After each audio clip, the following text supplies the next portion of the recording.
bulan ini kita memasuki bulan Maret, saudara. Ya, bulan Maret itu temanya adalah applying the gifts.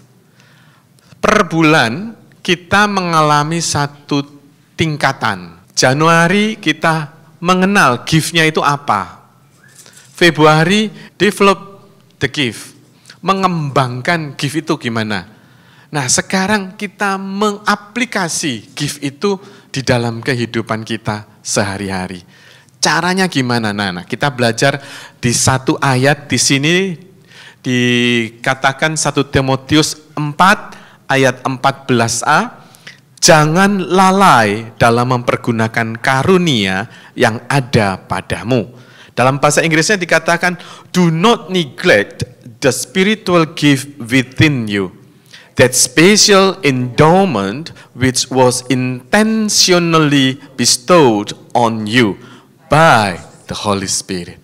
Jadi ini benar-benar lebih jelas bahwa gift yang kita terima itu siapa yang kasih, saudara?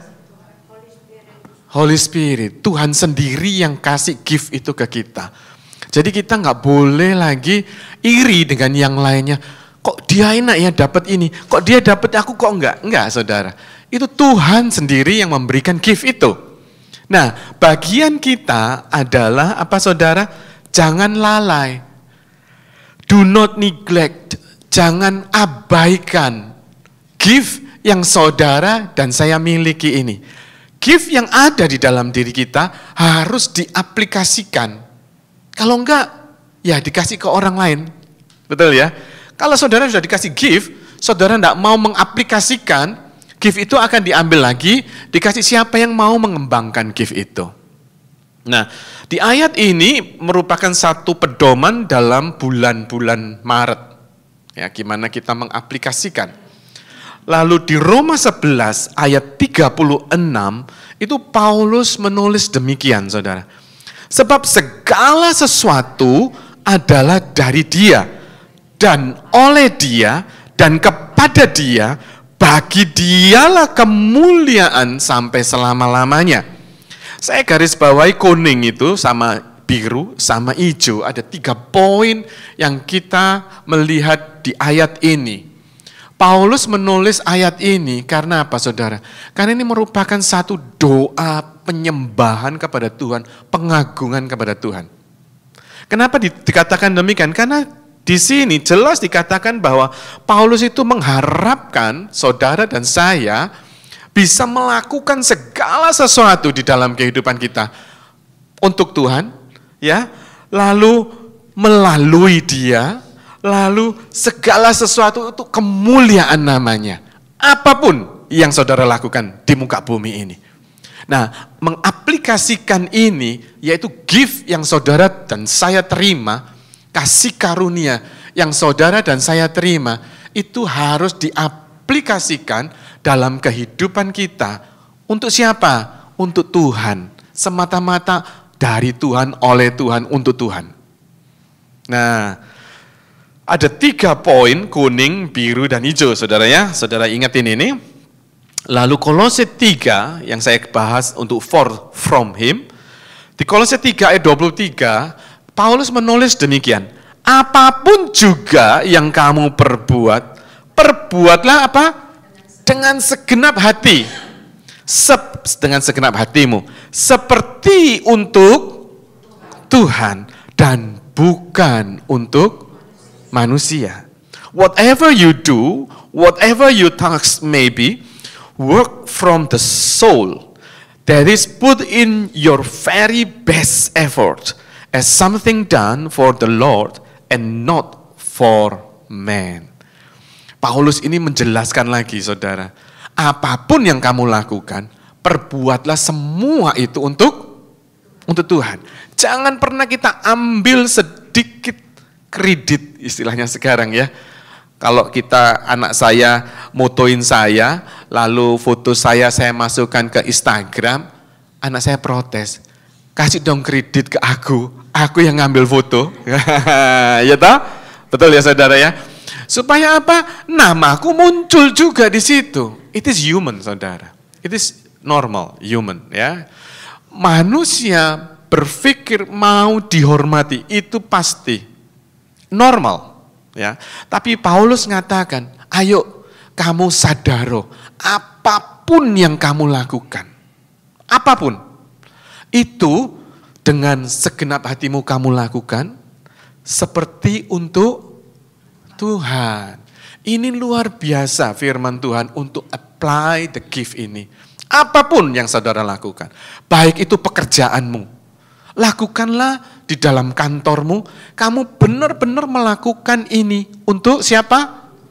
Dan dengan segenap hati loh. Ya, kadang manusia ini capeknya dulu, ya kan? Ini bosnya nggak ada ini, ya kan? Bosnya nggak ada di kantor, bosnya lagi jalan halan-halan katanya, bosnya lagi halan-halan. Pestalah itu di kantor, ya kan?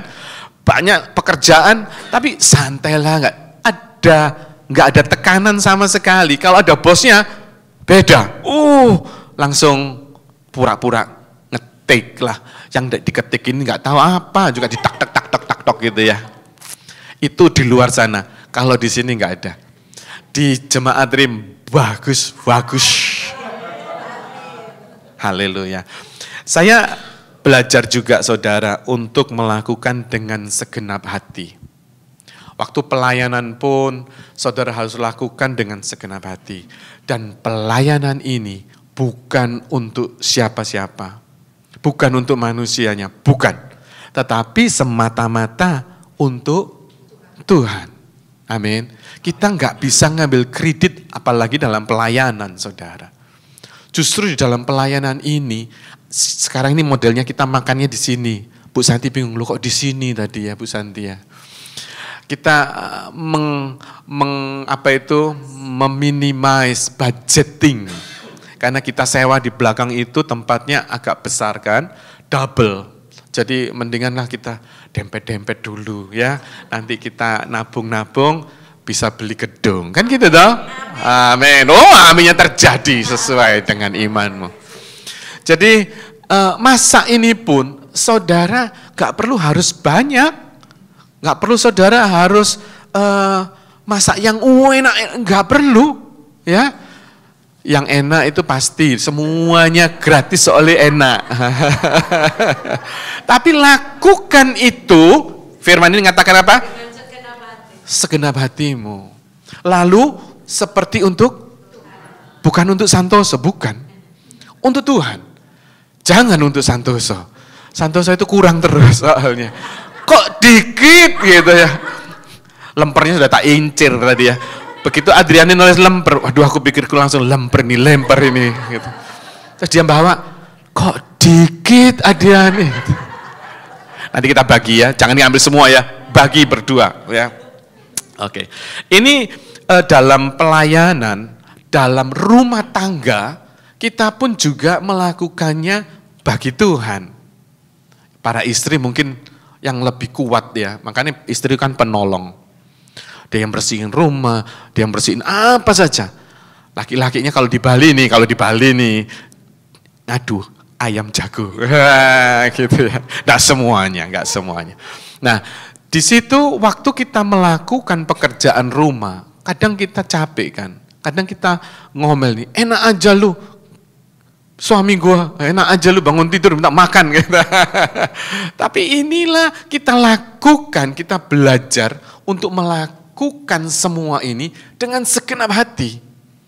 Dengan segenap hati, tapi dilakukannya untuk siapa? Untuk Tuhan. Kalau kita bekerja, sekalipun bos nggak ada di kantor, kita automatically itu melakukannya sesuai Tuhan. Jadi kita kerjakan karena kita tahu ini untuk Tuhan. Upahnya luar biasa saudara.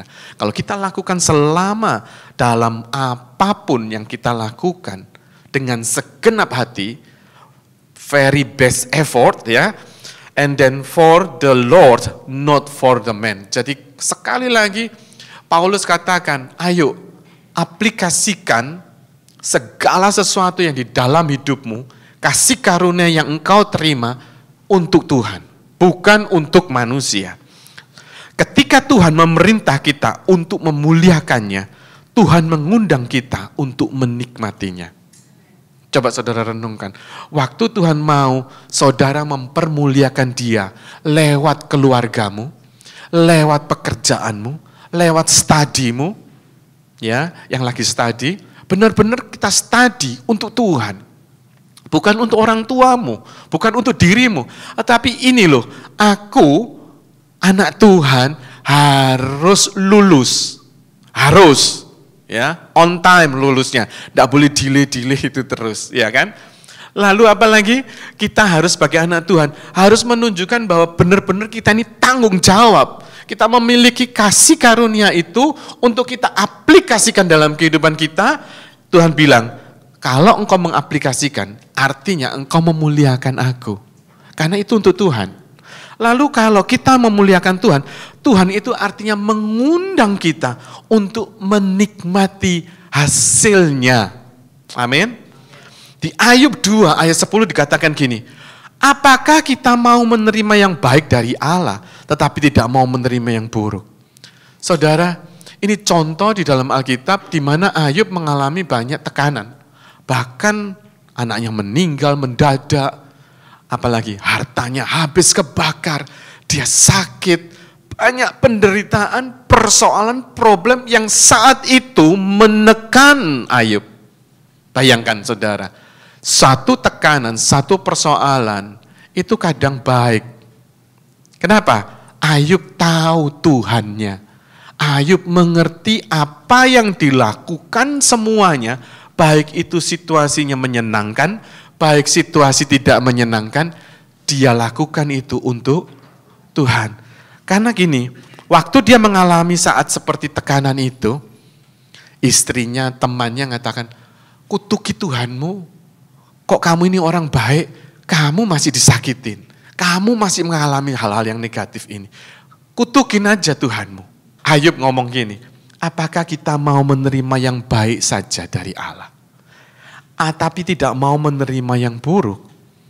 Kata-kata ini, statement ini saudara, yang dikatakan Ayub, itu mengingatkan kita apa? Bahwa Ayub itu kenal benar dengan Tuhannya.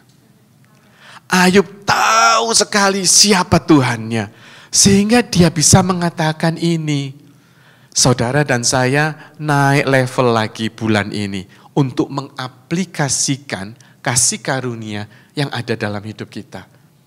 Kalau kita nggak naik level, kita nggak akan mau mengaplikasikan kasih karunia itu. Orang yang mau mengaplikasikan, orang yang mau naik satu level lagi. Ada amin. Kalau saudara mengerti gift, lalu bulan kemarin saudara mengembangkan, orang yang tahu mau mengembangkan, orang yang dewasa rohaninya. Lalu untuk melangkah selanjutnya, mengaplikasikan dalam kehidupanmu, itu lebih dewasa lagi dari bulan kemarin, saudara. Jadi per bulan ini kita mengalami satu peningkatan. Setuju? Ayo kita praktekkan. Nah, yang kedua, through him. Bahasa Indonesianya oleh dia. Beda sekali, saudara. Jadi kalau di sini dikatakan through him, bagaimana kita mengaplikasikan kasih karunia yang saudara miliki melalui Tuhan. Bagaimana caranya? Di Yohanes 13 ayat 34-35, kita baca sama-sama. 1, 2, 3. Aku memberikan perintah baru kepada kamu, yaitu supaya kamu saling mengasihi. Sama seperti aku telah mengasihi kamu, demikian pula kamu harus saling mengasihi. Dengan demikian semua orang akan tahu bahwa kamu adalah murid-muridku, yaitu jikalau kamu saling mengasihi. I'm giving you a new commandment, that you love one another, just as I have loved you, so you too are to love one another. By this everyone will know that you are my disciples, if you have love and unselfish concern for one another. Sekali lagi, melalui dia, kasih karunia itu kita mengaplikasikan dalam kehidupan kita. Caranya apa? Tuhan bilang, kalau kamu mau mengaplikasikan kasih karuniamu, kasihilah temanmu, sesamamu, saudaramu. Bencilah apa?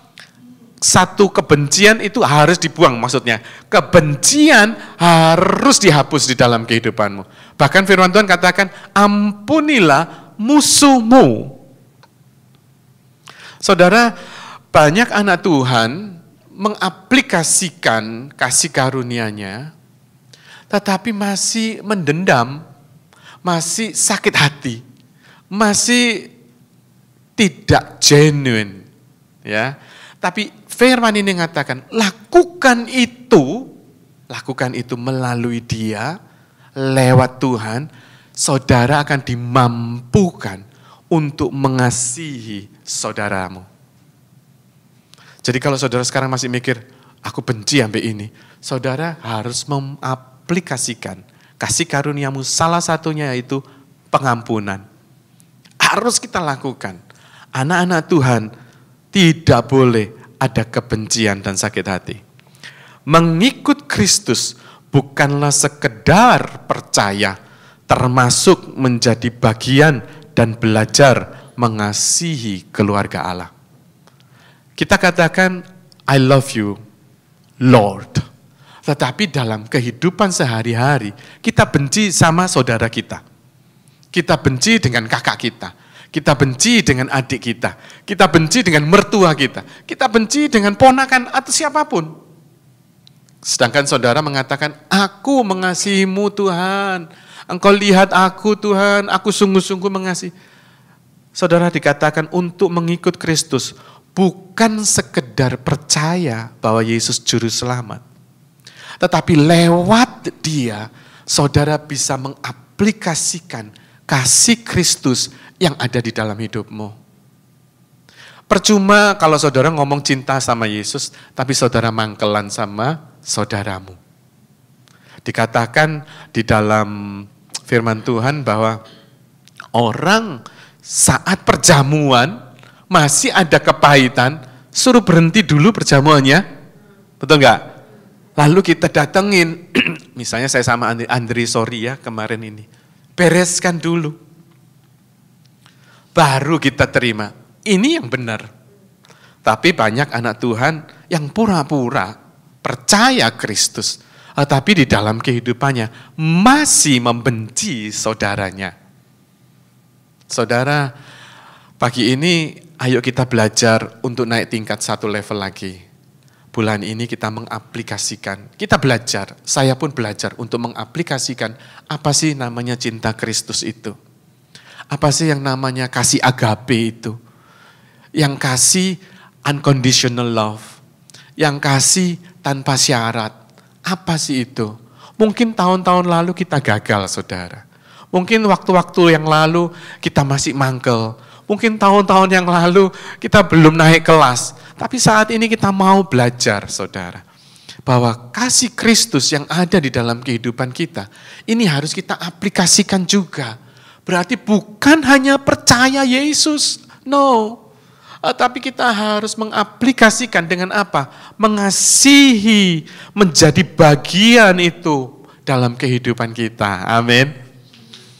Di dalam Markus 9 ayat 34, dikatakan gini, tetapi mereka diam sebab di tengah jalan tadi mereka mempertengkarkan siapa yang terbesar di antara mereka. Ayat ini, kejadiannya itu ternyata murid-murid Yesus pernah berantem. Dia yang hidupnya sehari-hari sama Yesus, ya kan? Jalan keliling menyembuhkan orang sakit sembuh, menubuatkan orang terjadi, mengadakan mujizat terjadi bersama Yesus, murid-murid itu melakukannya. Tapi suatu hari murid-muridnya ini berantem. Berantemnya kenapa? Mereka mempertengkarkan siapa yang terbesar di antara mereka. Aku ini yang lebih dekat sama Tuhan. Aku ini. Ternyata mereka masih ada akunya, egonya. Mereka tidak mau kalah dengan murid-murid yang lain. Sehingga dikatakan mereka berantem. Tapi Tuhan kalau saudara baca lagi, hey, listen, Kalau engkau mau yang terbesar, kamu harus melayani dulu. Kamu harus lakukan itu. Tidak bisa saudara. Kadang itu ego kita lebih mencuat. Tapi kita mau mengaplikasikan kasih karunia yang dikatakan hanya untuk Tuhan, oleh Tuhan, bagi Tuhan. Ayat ini sering kita baca. Berkali-kali kita baca ayat ini. Dan kita merasa bahwa kita sudah melakukannya loh. Untuk Tuhan, oleh Tuhan, bagi kemuliaan Tuhan. Sering kita pikirkan, kita sudah melakukannya. Padahal kalau kita bedah satu-satu ayat ini, ternyata kita masih jauh belum melakukannya. Buktinya apa? Saudara masih ada musuh di dalam hidupmu. Di sini dikatakan ampuni. Apalagi musuh. Saudaramu aja masih kamu benci. Saudaramu aja masih kamu tidak bisa melepaskan pengampunan. Apalagi musuh. Omong kosong katanya saudara ya. Jadi yang poin kedua, melalui Tuhan, apapun yang saudara lakukan, melalui Tuhan, Roh Kudus itu akan memampukan kita. Roh Kudus itu akan membuat kita bisa. Jadi ayo yang mau, dalam pelayanan ini juga saya tidak bisa memaksa. Yang mau pelayanan, ayo pelayanan. Kembangkan talentamu. Kalau yang tidak mau, enggak masalah dan jangan feel guilty, saudara. Feeling guilty, jangan, aduh aku merasa bersalah, aku tidak datang deh, aku tidak melayani. No, saudara tetap ibadahlah. Tapi bagi saudara yang mau melayani lebih jauh, lebih melangkahkan kakimu, ayo lakukan. Mumpung kita masih urip. Ya toh? Mumpung kita masih ada kesempatan. Kita nggak tahu usia kita. Bencana terjadi di mana-mana. Betul ya? Di Turki kemarin tiba-tiba roboh gitu. Brus, enak banget. Buatnya susah itu, robohnya mah gampang. Selalu begitu. Membangun kesatuan itu susah. Tapi untuk merobohkan kesatuan itu mah gampang sekali. Sejak dulu bangsa Indonesia dijajah. Wah ini ada orang politik di sini nih. Ibu saya ini salah satunya orang politikus. Bangsa Indonesia dijajah berapa ratus tahun ya? Nah itu saya sudah lupa itu historinya. Dan itu dan itu apa? Cuma gampang sekali, diobongin sini satu, diobongin sana satu, berantem sudah. Diadu domba. Kejelekan kita, manusia ini, gampang sekali diadu domba. Gampang. Untuk itu, Paulus ingatkan, ayo lakukan semua itu untuk Tuhan, oleh Tuhan, melalui Tuhan, dan semuanya untuk Tuhan. Kalau kita lakukan ini, kita nggak akan pernah ngambil kredit satu titik pun, semuanya pasti oke. Karena kita saling mau dihormatin, kita mau dibenarkan, dan saya butuh pembenaran, dan saya butuh pembelaan. Sehingga mau gak mau, saya harus dibenarkan. Saya gak mau disalahkan. Betul apa betul? Tapi kalau kita lakukan ini, ayo kita lakukan bagi Tuhan, oleh Tuhan, melalui Tuhan, dan bagi kemuliaannya. Kalau ini kita lakukan, Paulus ngomong ini benar-benar kita lakukan. Aman tentram Indonesia. Ya. Jadi kita semua dalam keluarga juga akan aman tentram. Suami istri kenapa berantem? Karena ada satu titik dalam pikirannya ini, ngelihat satu titik kekurangan istrinya. Di mata suaminya, satu titik kekurangan istrinya. Padahal waktu pernikahan, dikatakan, aku sampai maut memisahkan kita. Kalau itu kita lakukan, gak akan ada perceraian. Amin. Kalau kita mau, saudara, untuk mau melakukan firman, itu perlu sacrifice. Kita harus tahu benar bahwa kalau kita ngomong cinta Tuhan, kita pun harus melakukan apa yang diomong Tuhan. Bukan berarti kita malah mengobongin, saudara. Bener nih, suamimu, kamu harus hormat sama suami istri, harus hormat. Bukan hanya satu pihak, tetapi kita harus mengerti, iya ya istri bagus juga, ada penolongnya, ada benernya. Tapi kalau kita kerjakan semuanya itu untuk Tuhan, melalui Tuhan, tiba-tiba si istri ini akan mengalah, saudara. Suami akan mengerti keadaannya. Aman, saudara.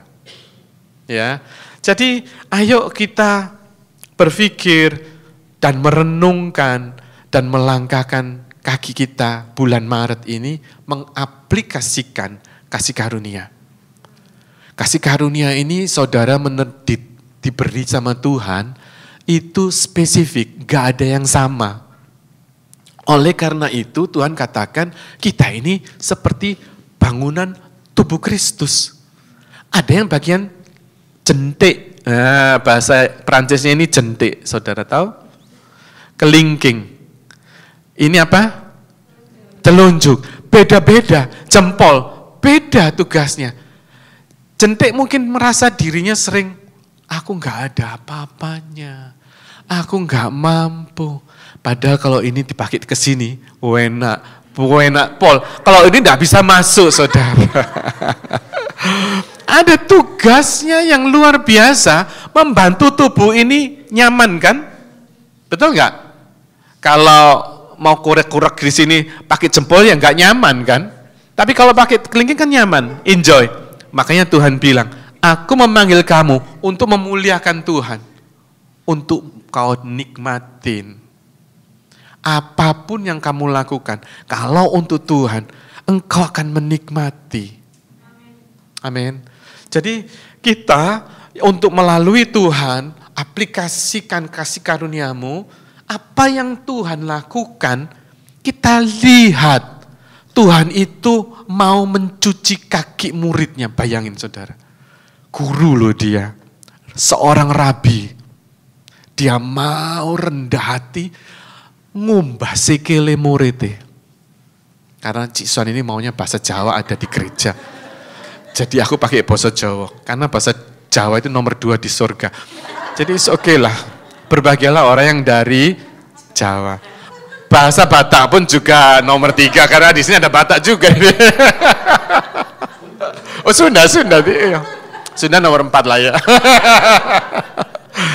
Saudara, kalau kita mau hidup di dalam kesatuan dengan Roh Kudus tadi, kita praktekkan, kita aplikasikan, ya, tidak ada pertengkaran. Adanya cuma satu, kesatuan. Dan itu kerinduan Tuhan. That's true. Tuhan ingin anak-anaknya bahagia. Makanya Tuhan selalu memberikan perumpamaan tentang keluarga, saudara. Betul ya? Dia ngadain mujizat itu karena tentang keluarga pernikahan. Tuhan katakan, aku ini bapak, kamu anak. Ngerti? Ada satu relation, hubungan keluarga yang Tuhan mau itu keluarga. Keluarga-keluarga di zaman sekarang mengalami terorisasi oleh si jahat. Bagaimana caranya teror ini berhasil, yaitu memporak-porandakan keluarga-keluarga Allah. Bahkan anak-anak muda dikirim jauh-jauh di Perth. Dengan susah payah mereka membiayainya. Bukan dengan keuangan yang berlebih-lebih. Tapi anak-anak yang muda yang tidak mau serius sama Tuhan, bisa hilang saudara. Sekalipun dia lulus dari sini, tapi nggak jadi apa saudara. Mungkin dia Kristen, dia percaya Yesus, tapi dia tidak melakukan firman itu. Lalu untuk apa? Sekolah tinggi, rumah sudah jauh dari orang tuanya padahal sudah banting tulang, kaki dijadikan kepala, kepala jadikan kaki, siang jadikan malam, malam jadikan siang. Wes pokoknya demi anakku. Tapi anaknya di sini nggak bisa jadi apa-apa. Percuma, mendingan sekolah di Indonesia saja. Dalam pengawasan yang ketat. Amin. Yang terakhir, John 1 ayat 12. To him be glory and honor forever. Sekali lagi, untuk dia selama-lamanya. Tetapi semua orang yang menerimanya, diberinya kuasa supaya menjadi anak-anak Allah. Yaitu mereka yang percaya dalam namanya. Waktu saudara dan saya terima Yesus, saudara memiliki kuasa. Katakan kuasa. Kuasa itu ada di dalam hidupmu. Masing-masing ada kuasa itu.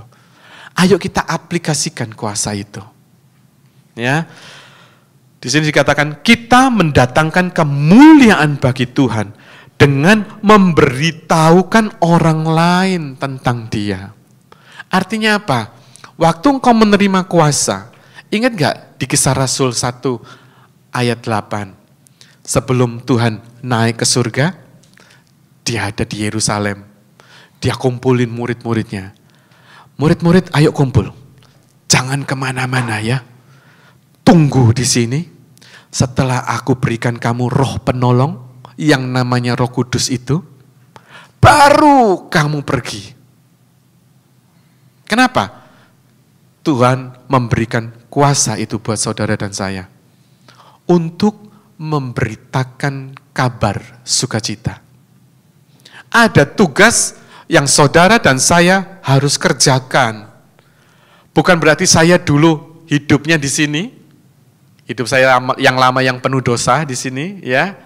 Begitu saya kenal Yesus, saya dipindahkan ke arah sini yang terang. Setelah terima Yesus, aman sudah. Aku berarti sudah selamat toh. Saya sudah selamat, nggak perlu lagi saya susah-susah. Saya sudah di bilangan orang benar. Tapi Tuhan katakan, nggak cukup, kamu harus dibaptis. Jeder, masuk lagi.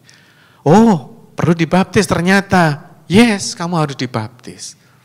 Oh, nggak cukup dibaptis. Kamu harus mendevelop your gift. Oh, ternyata saya harus tahu gift-nya apa saya. Gift-nya saudara, saudara memiliki kuasa ada di dalam hidupmu. Satu aja, itu aja dulu. Kalau kuasa itu ada di dalam hidupmu, saat ini untuk apa kuasa itu? Tuhan katakan, gak cukup untuk terima dan mengembangkan. Aplikasikan. Gimana caranya mengaplikasikan? Kasih Kristus yang saudara terima. Keselamatan yang saudara dulu di dalam bilangan kematian di sini. Saudara ganti tempat di sini, selamat. Beritakan itu. Beritakan itu, karena ini tugas saudara dan saya. Yang harus saudara kerjakan setelah saudara menerima kuasa itu. Tapi banyak anak Tuhan mengatakan, kalau sudah diselamatkan ya pasti selamat. Gak perlu ngerjain apa-apa. Tuhan gak pernah memaksa seseorang. Ingat minggu yang lalu saya sampaikan, Arnold ada di sini. Dia mengatakan apa? Aku produk. Aku juga pribadi. Kalau engkau tahu engkau produk ilahi, kamu diciptakan Tuhan, kamu diberi kuasa oleh Tuhan, tapi kamu ada pribadimu. Pribadimu itu lu free willmu. Yang kamu bisa katakan, aku gak mau. Tuhan, aku gak suka. Aku gak comfort. Aku gak ini. Bisa aja saudara menolak dalam pelayanan. Tapi kalau kita mau dengaran Tuhan.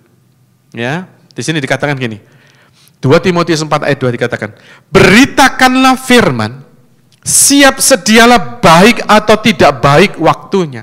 Nyatakanlah apa yang salah, tegurlah dan nasihatilah dengan segala kesabaran dan pengajaran. Kalau pribadi saya ngomong nih, Tuhan, aku capek. Kamu tahu nggak sih, aku kerja ini pagi sampai sore. Sampai di rumah, aku ngerjain rumah tanggaku lagi. Malam, aku belajar lagi karena aku masih sekolah. Capek. Gitu kan? Tuhan pikirnya kita, Tuhan pasti bilang, iya deh Sally, kamu tidur aja. Kok keluar saya mulutnya Sally? Iya Sally, kamu tidur aja gitu ya. Nggak. Beritakanlah firman, siap sedialah, baik atau tidak baik waktunya. Stop di sini dulu. Ngerti saudara? In all situation, you cannot complain with God. God, I'm so tired, you know understand me. Ini mau latihan musik lagi, aduh, mau KM lagi, aduh. Mendong-mendong gini mau ke gereja, enakan ning omah mangan sego goreng ambek gedang goreng, kopi goreng. Pribadi kita bisa menolaknya, tidak mau mengaplikasikan apa yang Tuhan berikan. Bisa enggak? Bisa sekali. Tuhan itu ngasih free will, saudara. Tapi Tuhan tuh mau membangkitkan kita. Enggak cukup kamu terima Yesus, enggak cukup kamu dibaptis. Kamu harus develop your gift and then aplikasikan your gift. Kata-kata ini mungkin membuat panas hatimu karena orang senang di zona nyamanmu. Nah, ini belum cuman siap sedia loh. Jadi anytime kalau Tuhan suruh Sally telepon si A misalnya nih katanya ya. Telepon dia. Aduh Tuhan nanti aja, masalahku aja masih muyek-yek gini. Tapi aku mesti nelpon ini. Kita pribadi kita sering berontak, tidak mau melakukan apa yang Tuhan perintahkan. Kalau saudara ini tetap kekeh dengan pendirian pribadimu seperti itu, ya nggak apa-apa. Nggak ada yang salah. Nggak ada yang salah. Tapi nanti hasilnya sendiri saudara akan menerimanya. Apa yang kamu tabur, kamu akan tuai. Perintahnya Tuhan itu demikian. Jadi berkesinambungan ya firman itu tidak bisa dipenggal-penggal-penggal. Tapi semuanya itu ada kesatuan di mana kita terima Yesus. Nggak cukup datang hari Minggu, nggak cukup. Saudara harus datang tengah minggu. Itu pun tidak cukup. Saudara harus gali sendiri. Firman saudara harus cari dengan segenap hatimu. Dan dikatakan, nyatakanlah apa yang salah. Nah ini lagi. Kalau kita mau menegur seseorang, nyatakan kesalahannya seseorang. Kita kadang ogah. Kita nggak mau konfront dengan orang ini. Karena apa? Kita takut disalahkan. Babarno, Carno. Ngerti saudara? Kita males mau ngasih tahu, it is not good loh. Kita ngomongin tentang kebenaran, itu tidak semua orang bisa. Padahal firman Tuhan mengatakan, tegor loh, nasihatilah dengan segala kesabaran dan pengajaran. Kita harus lakukan itu. Selama kita, pribadi kita menolak untuk melakukan itu, ya nggak jadi apa. Ya tetap seperti pribadimu itu. Tapi kalau kita sudah produk ilahi, lalu pribadi kita, produk ilahinya tahu saudara. Saudara diciptakan oleh siapa? Oleh Tuhan. Berarti produk ilahi ini, saudara yakin bahwa saudara ini nggak mampu melakukan apa-apa kalau Tuhan tidak turun campur tangan. Kalau saudara ngerti ini, pribadi ini, free will yang saudara terima, mau mengaplikasikan enggak kasih karunia Tuhan yang sudah saudara dan saya terima. Nah, pribadi inilah yang perlu perubahan. Pribadi inilah yang harus dikikis dari aku, Lord Center. Dari ego ke Lord Center, ke Tuhan. Makanya firman tadi katakan Paulus, apapun yang kamu perbuat, lakukanlah oleh Tuhan, melalui Tuhan, bagi Tuhan. Kita gampang ngomongnya. Tapi pribadi yang kita tadi ngomong free will itu, mencuat saudara. Gak mau aku, gak suka aku diatur, gak mau aku. Disakitin, gak mau aku. Dihina, gak mau. Disepelekan orang, gak mau aku.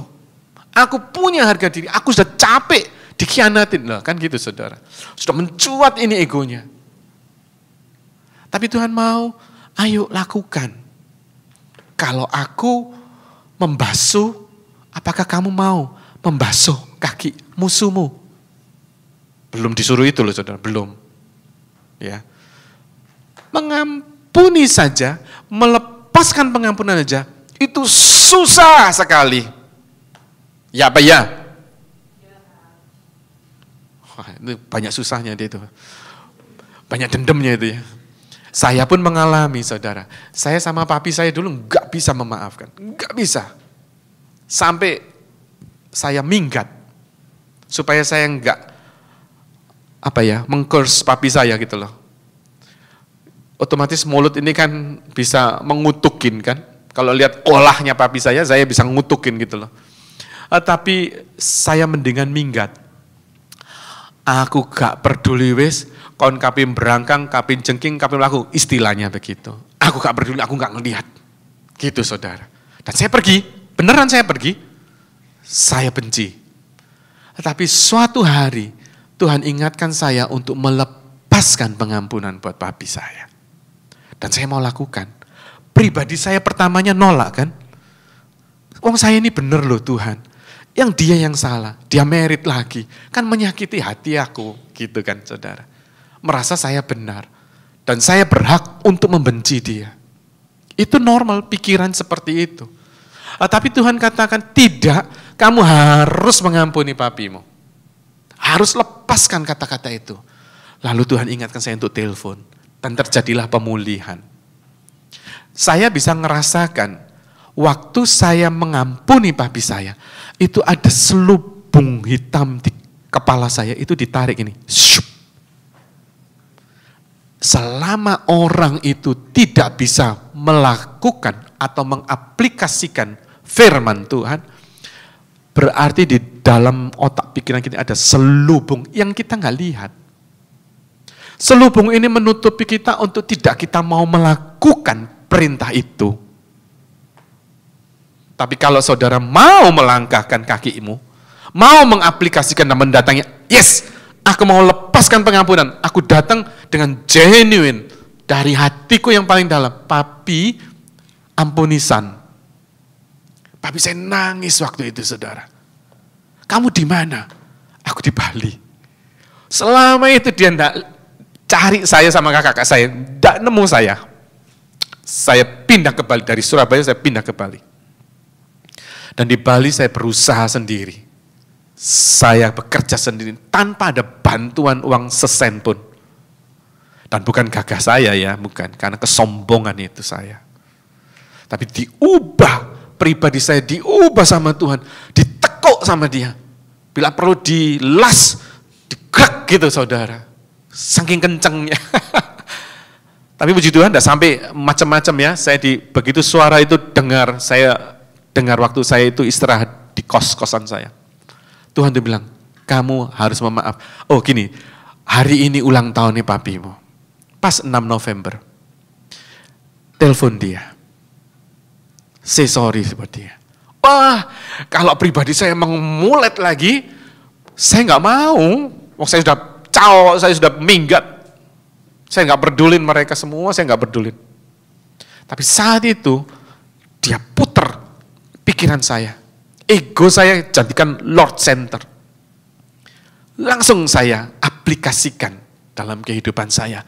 Saya telepon dia dan terjadi pemulihan. Mereka datang ke rumah, ke Bali bersama kakak saya. Kita sewa di Bedugul, satu villa kita baikan lagi.